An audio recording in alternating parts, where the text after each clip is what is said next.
Hi అండి. ఈరోజు నేను క్యాప్సికమ్ బరడా చూపిస్తా. ఆ పొయ్యి మీద కడాయి పెట్టుకొని ఆయిల్ వేసుకున్నా. ఆయిల్ కాగింది. జీలకర్ర, ఆవాలు, మినపప్పు, పోపు వేగిన తర్వాత ఉల్లిపాయ ముక్కలు,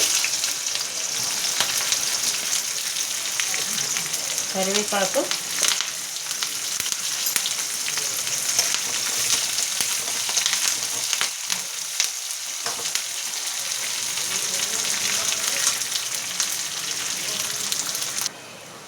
ఉల్లిపాయ కొంచెం వేగింది.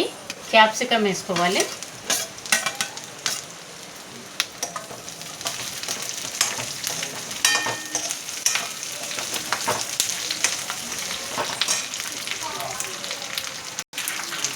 కొద్దిగా చిటికెడు పసుపు, కావలసినంత కూరకు కావలసినంత ఉప్పు, మన కూర క్వాంటిటీ బట్టి బాగా కలుపుకోవాలి.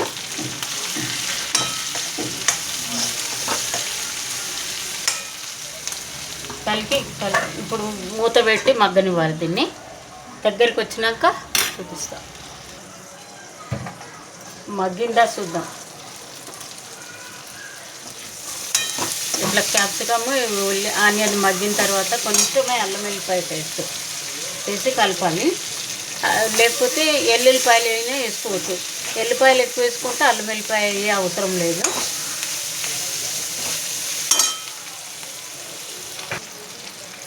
కొద్దిగా కారం పొడి,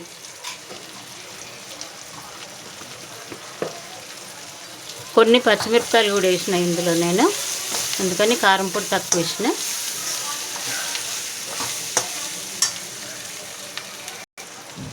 కొద్దిగా వాటర్ వేసి మూత పెట్టాలి. ముక్క కొంచెం ఉడకనియాలి.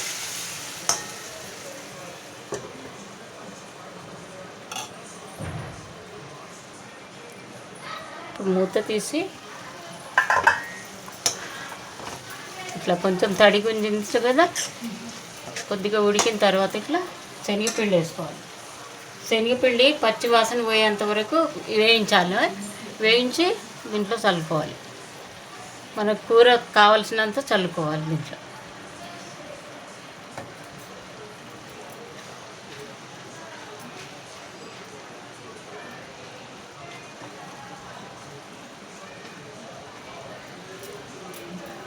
ఇట్లా చల్లేసి ఇట్లా మూత పెట్టేసేయాలి. కొంతసేపు ఉడకనివ్వాలి దాన్ని. ఇట్లా మగ్గింది కదా, ఇప్పుడు కొద్దిగా ఆయిల్ వేసి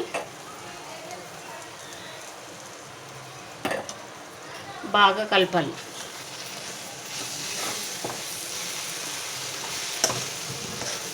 ఉండలు లేకుండా బాగా కలిపి మళ్ళీ ఒక 2 నిమిషాలు మూత పెట్టి ఉంచుకోవాలి.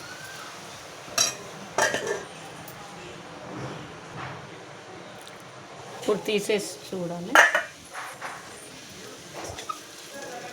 ఇట్లా అయిపోతుంది. బాగా మధ్య మధ్య కలిపి ఇట్లా ఉడికించుకుంటూ, పిండి బాగా ఉడికింది మెత్తగా. పిండి బాగా ఉడికిన తర్వాత ఇప్పుడు తీసేసేయాలి. ఇదండి మా క్యాప్సికమ్ బరడా. అన్నంలకు కానీ, రొట్టెకి కానీ, దోశకు కానీ, దేనికైనా బాగుంటుంది. చేసుకొని ఎలా వచ్చిందో మీకు నాకు కామెంట్లో తెలియజేయండి. థ్యాంక్ యూ అండి.